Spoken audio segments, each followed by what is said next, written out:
Selamat malam para netizen dimanapun kita berada, salam inspirasi bagi kita semua ya. Memanas Prabowo dengan Ibu Megawati. Wah,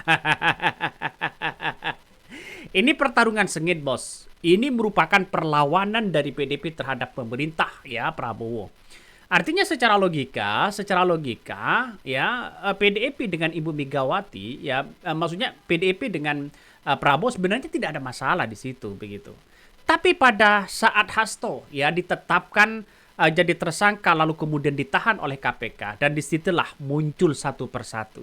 Seolah-olah ya Prabowo masih membela yang namanya Jokowi. Ngeri bos.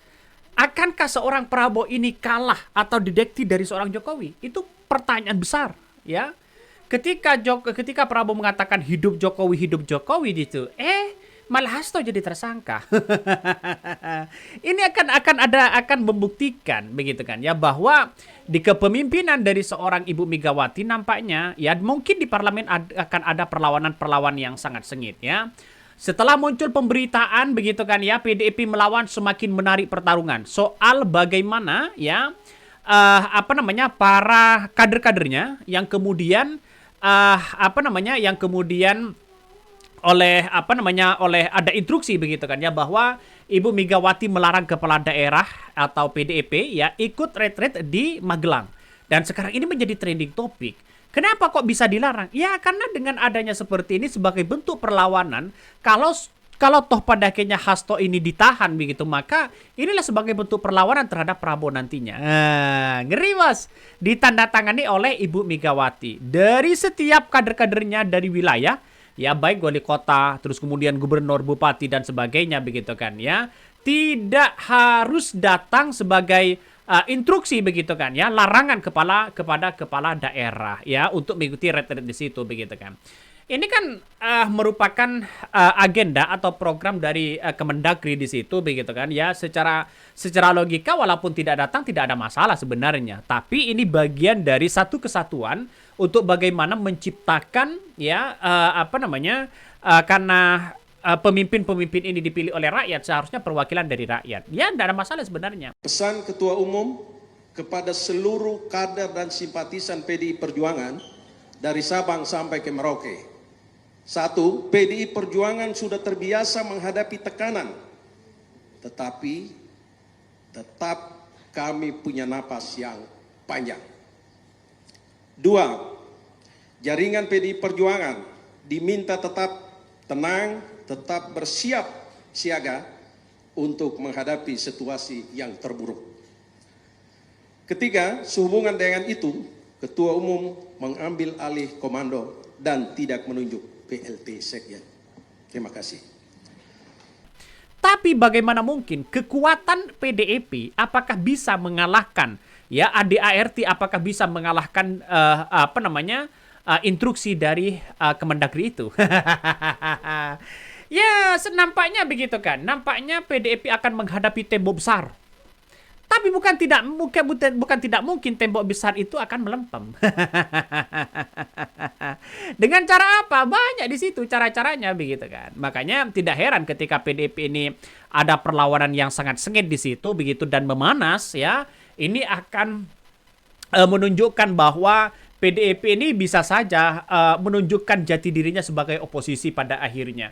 Apa yang terjadi kalau Hasto ditahan? Ya bongkar habis-habisan yang namanya Jokowi bos ya.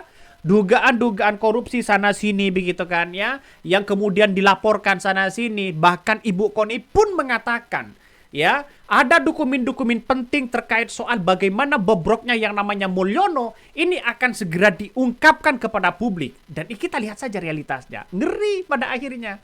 Saya melihat bahwa perkembangan politik Ibu Megawati ini begitu kan ya nampaknya ya santai begitu kan ya langsung belak-belakan kepada masyarakat publik begitu dan ini pertanda ada semakin memanas ya antara Prabowo dengan Ibu Megawati. Akankah Prabowo ini melihat dari panggung depannya seperti itu?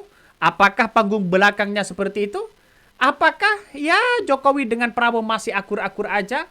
Apakah ke depan ya yang dimiliki oleh Prabowo ini begitu kan ya, apakah akan akur bersama dengan PDIP atau bagaimana? Biasalah dalam dunia politik ya, makanya tidak heran ketika Partai Gerasa Gerusu mendukung pencalonan Prabowo di tahun 2029, ini nampaknya akan mulai kelihatan ya strategi-strategi mereka. Coba kita baca. Retret kepala daerah PDIP ditunda, hubungan Megawati Prabowo makin memanas ya. Manuver politik ke depan bakal menarik. Akankah PDIP tetap menjadi oposisi atau ada kejutan lain?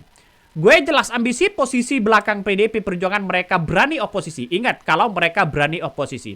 Saya kira pertarungan politik ini menarik begitu kan. Ya, jangan-jangan Hasto ini akan ditahan jadi tersangka. Bisa saja begitu seorang Jokowi ya, kalau ada bukti-bukti kuat dan Hasto bernyanyi, akan juga ditetapkan jadi tersangka. Siapa sebagai pemenang di situ? Prabowo lah sebagai pemenang pada akhirnya begitu ya. Kenapa? Karena semakin leluasa, tidak perlu mengunci yang namanya Gibran di tahun 2029. Tidak perlu mengunci yang namanya partai di tahun 2029. Kenapa? Karena satu-satunya yang bisa menghambat dan mengalahkan Prabowo di situ adalah sosok seorang Jokowi, dan pada akhirnya ya pos-pos tertentu ini harus diletakkan orang-orang Prabowo. Kan itu secara logika. Tapi pada akhirnya orang akan melihat begitu kan ya, menggema soal mengadili seorang Jokowi sampai hari ini. Mungkin Prabowo akan melihat saja begitu. Oke, tidak masalah begitu kan. Teriak-teriak hidup Jokowi, hidup Jokowi.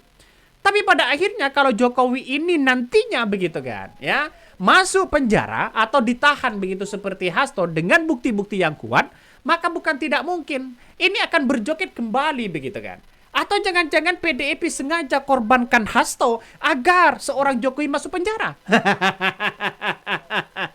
Bisa nggak? Bisa saja logikanya seperti itu begitu. Karena ini adalah politik, bro.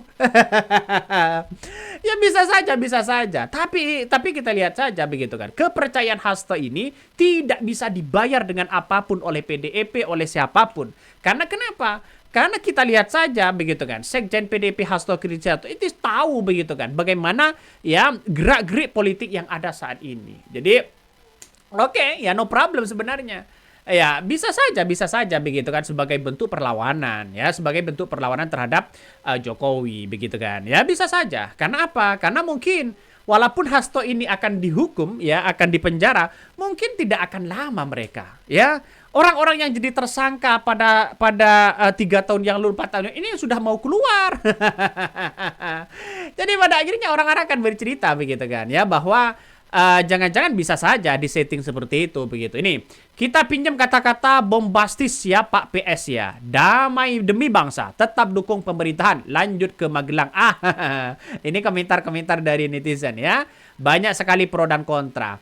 Bahkan ada yang mengatakan ya, ketika ada larangan begitu kan ya, melawan ya terhadap apa yang kemudian kita lihat, ini menarik.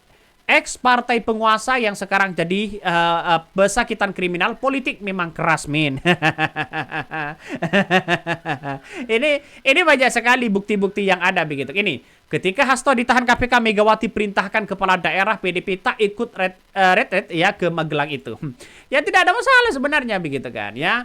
Pengen lihat siapa yang paling tunduk ya. Gubernur itu bertanggung jawab pada presiden dan begitu juga bupati dan wali kota melalui Mendagri, bukan pada ketua partai. Nah, ini kan yang diuji. Makanya yang saya katakan tadi bahwa ya, ini adu kekuatan di situ begitu kan. Adu kekuatan di situ adalah apakah ADART ya yang dilakukan oleh PDIP ini sangat kuat terhadap dampaknya apa yang kemudian dilakukan oleh program Mendagri ini. Kalau memang kader-kader PDIP di daerah misalnya tidak mengikuti itu, apakah bisa dipecat? Bisa saja begitu kan. Karena dengan aturan-aturan yang ada, kalau cuma pelanggaran itu tidak bisa dipecat begitu. Karena itu kan sebagai penguatan saja begitu kan, ya. Tergantung dari eksistensi keberadaan yang kemudian kita lihat. Ya kita lihat saja Pak Tito mungkin tidak mungkin akan memecat ya kader-kader PDIP yang sudah menjadi gubernur, wali kota dan bupati dan sebagainya. Kenapa? Ya Pak Dito juga kita lihat saja bagaimana PDIP mempertahankan Pak Dito di tahun 2014-2019 sebagai bentuk kekuatan PDIP di situ. Ini kan ngeri pada akhirnya, Bos. Ini kan ngeri. Jadi artinya apa? Artinya bahwa nantinya begitu kan. Ya nantinya makanya PDIP ini berani mengatakan seperti itu, ada larangan-larangan itu? Karena Kemendagrinya ya Pak Tito dong. Mau Pak Tito mau dibongkar. Kan itu secara tidak langsung. Tapi pada akhirnya fokus kepada yang tadi, bahwa ketika Hasto ditahan oleh MK, oleh KPK begitu kan. Ini sebagai bentuk perlawanan bagaimana kekuatan KPK untuk menunjukkan jati dirinya. Tapi pada akhirnya ini blunder begitu. Kenapa saya katakan blunder? Ya kita lihat saja realitasnya begitu. Apakah orang-orang yang selama ini seperti Harun Masiku begitu kan, itu kan sebagai bentuk kegagalan KPK sebenarnya untuk menahan ya Harun Masiku. Jangan-jangan nanti Hasto sudah keluar, Harun Masiku baru ditangkap. Karena gak lucu juga pada akhirnya.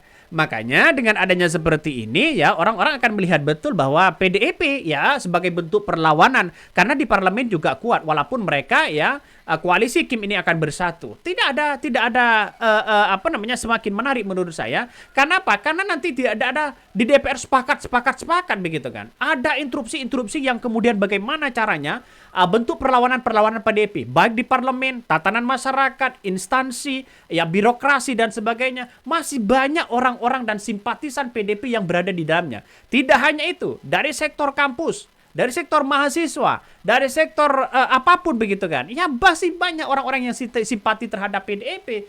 Dan kenapa PDIP semakin kuat? Ya kita lihat saja, kalau kita bersama dengan rakyat ya kemudian menjadi oposisi begitu kan. Ini akan menghilangkan bagaimana koalisi 2014-2019 yang kemudian bagian dari seorang Jokowi.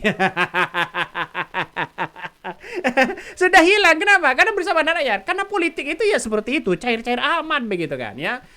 Seberapa besar kesalahan-kesalahan dari sebuah partai, tapi kalau ujung-ujungnya menjadi oposisi, dia akan dibela habis-habisan. Maka martabat yang paling tinggi kalau menurut saya pribadi itu adalah oposisi, bukan koalisi. Oposisi ya disayang oleh rakyat, walaupun sebelum mereka ada pengaruh besar, kesalahan besar, ada korupsi sana-sini begitu kan. Realitanya memang begitu politik kita. Tapi saya yakin bahwa sebentar lagi Hasto keluar kok begitu. Ya mungkin akan dihukum sana sini, ada tuntutan sana sini, biasa di dalam dunia politik. Ya, apalagi ini sekelas Hasto begitu kan ya. Apalagi sekelas Hasto. Ya, uang mencuri uang negara triliunan saja begitu kan. Triliunan saja. Ya, ada yang dihukum 5 tahun, 10 tahun, 20 tahun dan sebagainya. Apalagi orang-orang yang melakukan suap tanpa merugikan uang negara. Ya, bisa saja nanti 2 tahun bisa selesai. 1 tahun jangan-jangan bisa lepas. Pengaruh politik ya gampang-gampang aman begitu kan ya. Ya, saya kira 3 tahun akan keluar begitu ya. Oke, mungkin itu yang kami sampaikan ya. Tonton terus channel Honda Podcast Rakyat ini, jangan lupa di-subscribe.